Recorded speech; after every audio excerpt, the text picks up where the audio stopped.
কুয়েতের chamber of commerce and industry KCCI এবং দেশটির বাণিজ্য মন্ত্রণালয়ের নেতৃবৃন্দের সঙ্গে বাংলাদেশের উচ্চ পর্যায়ের প্রতিনিধি দলের বৈঠক অনুষ্ঠিত হয়েছে। বৈঠকে দুই দেশের মধ্যে অর্থনৈতিক সম্পর্ক জোরদারে একটি মাইল ফলক হিসেবে দেখা হচ্ছে।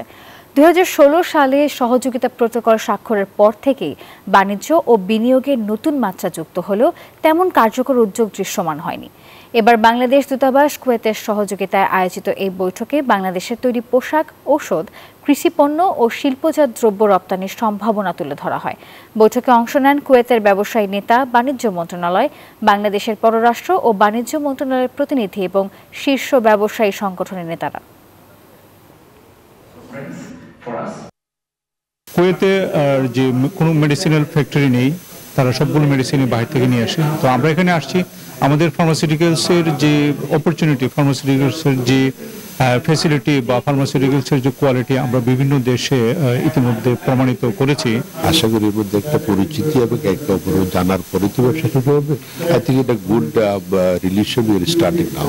সাথে তাদের প্রজেক্টগুলা এনভায়রনমেন্ট দেখবো এবং তাদের সাথে আমরা যোগাযোগ করে নতুন করে আমরাও ইনভেস্ট করার ইন্টারেস্টেড আছে। বাংলাদেশ যে রিপ্রেজেন্টেটিভ যারা এসছেন বিজনেস কমিউনিটির, তাদের বৈঠক আমরা শুরু করলাম। তো এখন এই মুহূর্তে বাংলাদেশ এবং কুয়েতের মধ্যে কয়েক মিলিয়নের মাত্র আমাদের ব্যবসা হয়। তো আমরা আশা করছি আমরা কয়েক বিলিয়নে এটাকে উঠিয়ে নিয়ে যাবো ইনশাল্লাহ। আমরা বান্ডেল থাকলে প্রতি সেনমানিতে টাকা বাঁচবে। বিকাশ সেনমানি বান্ডেল কিনে জিতুন প্রতি লেনদেনে।